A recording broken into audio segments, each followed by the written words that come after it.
Let's examine the kinetics of the E2 and E1 mechanisms. So, like we did with SN2 and SN1, we will see a similar effect from E2 and E1. So this top one we'll write as the E2 one, and this bottom one will be doing E1 down here. And they have a similar reaction coordinate diagram to the SN2 and SN1. So we'll start off here. I'll leave myself some extra room because these reactants are a little bigger. We're going to have our base and our substrate.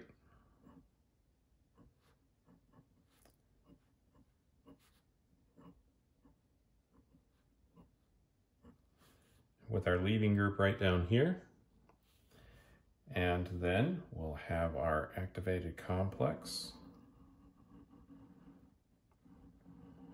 And followed by coming down to our product side here.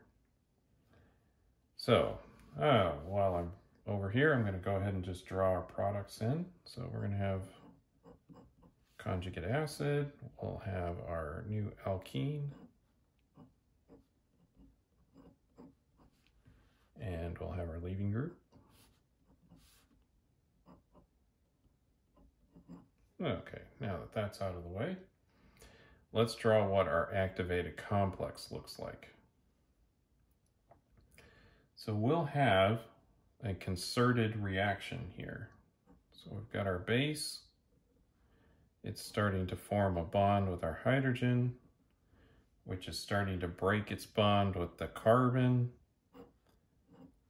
which, let's draw the other groups on the carbons here, which is starting to kind of form the bond in between there, and this is starting to leave. So all of this is kind of cascading through, and that's the activated complex. But this important thing is this is all happening in one step.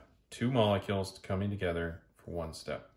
And like SN2, the concentration of the base matters for an E2 mechanism or for an E2 kinetics. So we'll have a very similar rate law. We'll see we have our proportionality constant. We're going to have the concentration of the base involved in this, and of course the concentration of the substrate. Now, we come down to the E1.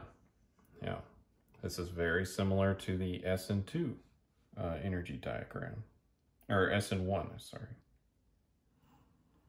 So we'll start off, same kind of situation here.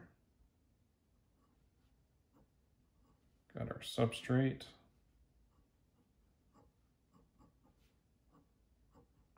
There's the leaving group. But in this case, we're going to use a lot of energy to break this one bond before we do anything else.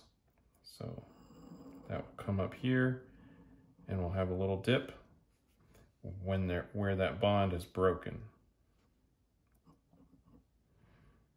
forming an intermediate.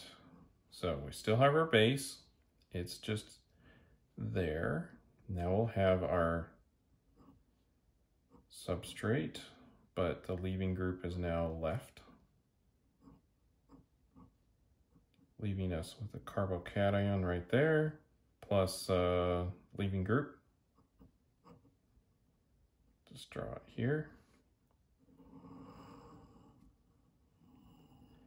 Then we come down here, we'll have our products, which are the same as up here.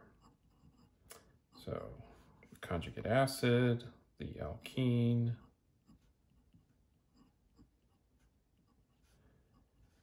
and a leaving group. Now, in this case, the base is not involved in that first rate determining step, the step that takes a lot of energy to get to. It takes a lot of energy to break that bond between the carbon and the leaving group. So that's the slow step.